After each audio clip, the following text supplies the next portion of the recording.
What's up, people? It's your boy. I'm Christodon1, and I am back with another video. The CEO of Under Armour had his annual meeting earlier this morning, and the discussion was about Steph Curry's signature shoe, the Curry 3, and it is struggling in sales. A lot of consumers are not picking up this particular shoe.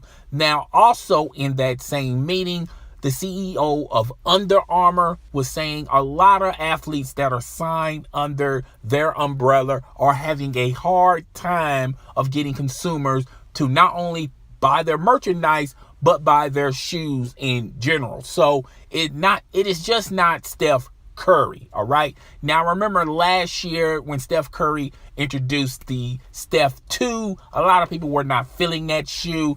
That shoe looked like a hot mess to me. It kind of looked like a nurse's shoe. It was all white, and not a lot of people were appealed by that shoe, and that shoe also struggled in sales. But that particular shoe struggled because of the design flaw that they put into that shoe. I mean, it was all white. It wasn't all that spectacular, and I believe a lot of consumers were not hyped on that particular shoe. But let's talk about the Curry 3, the signature shoe for Steph Curry, and also his playoff shoes. They have been struggling, all right? The sales are miserable, and they have been cutting and reducing the price of these two particular shoes. Now, one can have a theory and say this for the record. When it comes to basketball players, a lot of these great basketball players have signature shoes and they have shoe contracts, and some of them have a hard time to get consumers to not only buy their merchandise, but their shoes in general, all right? A lot of centers have a hard time getting consumers to buy their shoes. Power forwards, it seems like the most successful ones are the slashers, or the guards, or the small forwards that are very athletic and can do a lot of things on the court. Particularly ESPN hyping their dunks, making them top 5, top 10 plays of the week. It seems like those individuals do not have a hard time to get consumers to buy not only their shoes, but their merchandise, okay? So one could assume that since Steph Curry does not do those things, Steph Curry is just mainly a three-point shooter.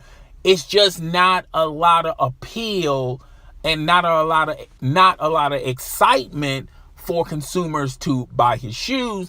And the second point and the second part to that issue is the past couple of shoes of Steph Curry's have been miserable. They have been hot messes. They've been pretty much dumpster fires. Now, I don't know who's been designing these shoes, but these shoes look terrible, all right? They look very terrible. They're not very attractive when you compare them to other NBA players and their shoes. You know, Kyrie Irving has a significant shoe, have a very good shoe.